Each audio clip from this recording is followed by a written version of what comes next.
So my dear students, in the previous class we discussed about scalar and vector physical quantities. We also know what a unit vector is, and we also understand the associative and commutative property of vector addition. Right? Now in today's video we discuss the magnitude and direction of the resultant vector, that is R. So R is a resultant vector and we need to find out the magnitude and the direction of R.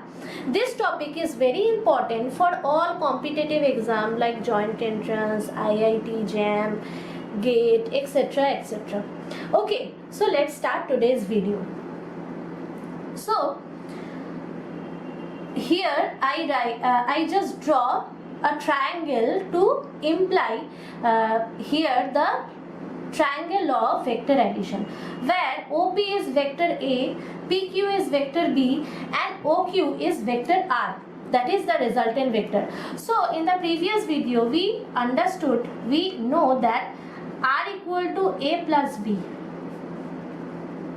right? So if we find out the value of R, what is the value of R? So we find out the magnitude of the resultant vector.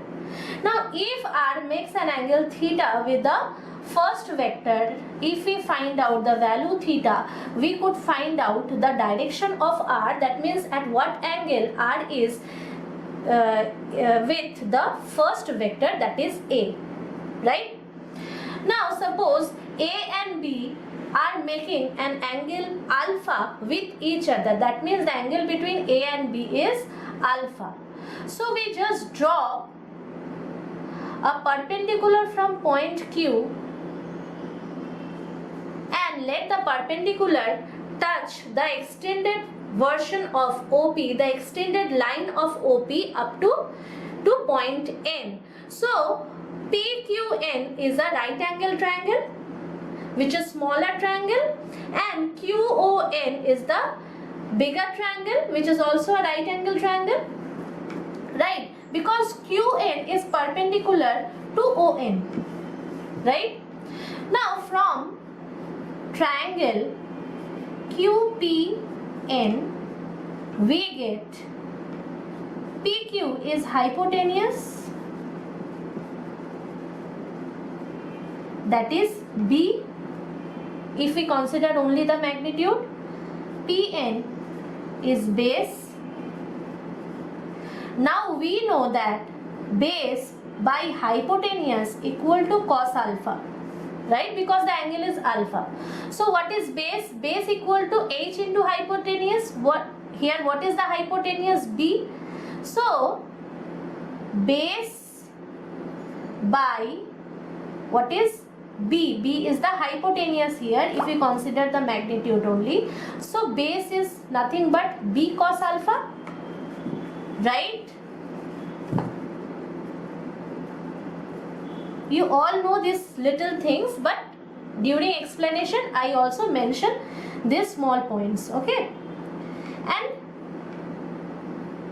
if you consider QN is height, and similarly we have B sin alpha, because height divided by hypotenuse is sin alpha. So what is height? Height is B sin alpha, okay?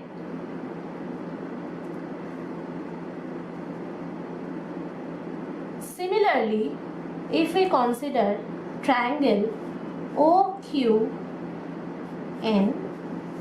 we get OQ as hypotenuse, that is R. ON is nothing but OP plus PN, OP plus PN.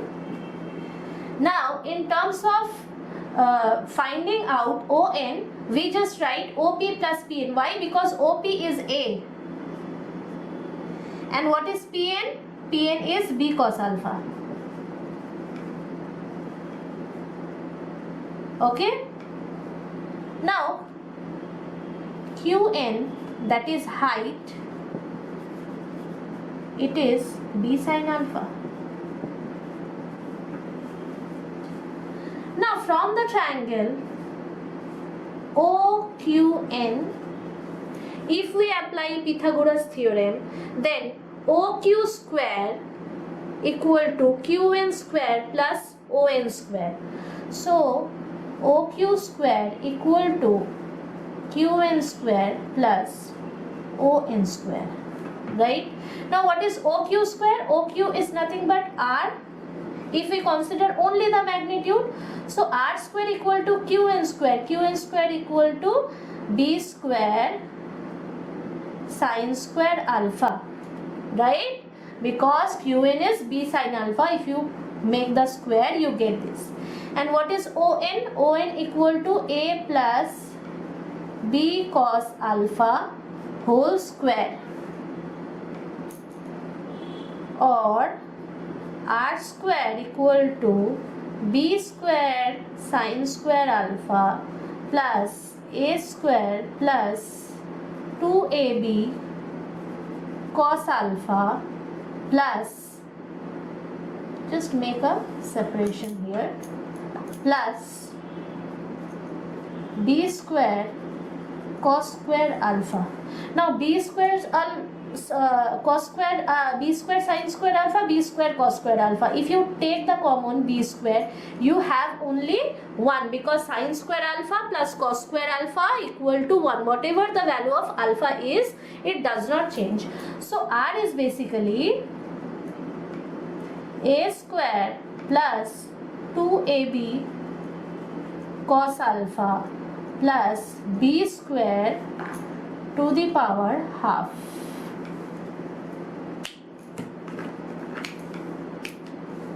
So this is the value of R. So if you have the value of the two vectors, if you have the magnitude of two vectors, and if you know the angle between the two vectors, the angle in which two vectors are suspended with each other, then you find out the value of the resultant vector. Okay, the magnitude of resultant vector. Now let's come to theta. So tan theta, what is tan theta? Tan theta equal to height by base. Now consider the bigger triangle. What is height? Height is QN. And what is base? Base is ON. So QN equal to B sine alpha. And what is ON? ON is equal to A plus B cos alpha. Now if you multiply both sides by tan inverse, you have theta equal to tan inverse B sine alpha divided by A plus B cos alpha. Okay, so you have the angle also, that means you have the direction.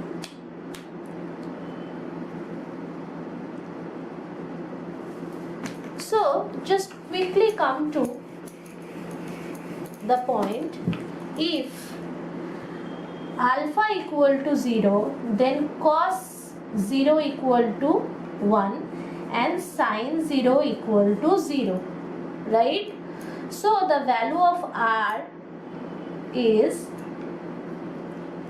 A plus B, okay, and the value of theta is tan inverse B sine alpha, as sine is 0, so theta is 0. That means if the angle between the two vectors is 0, then the resultant would be only the summation value of the magnitude of two vectors.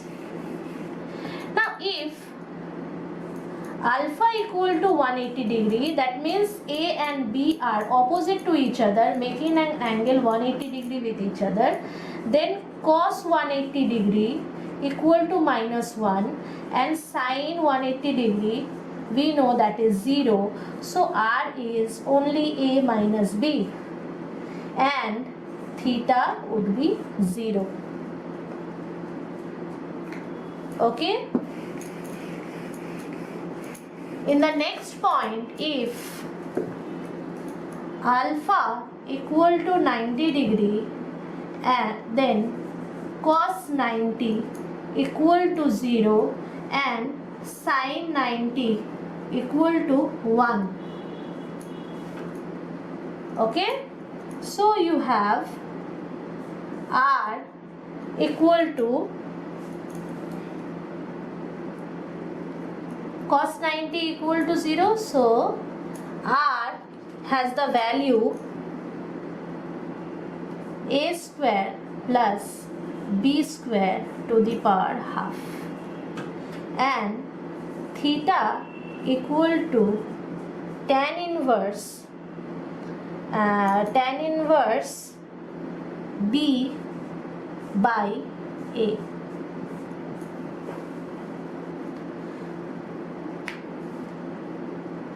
So today we discuss the three cases and the resultant value of R. So please practice this thing, otherwise you forget all these derivations, right? So we will meet in the next class.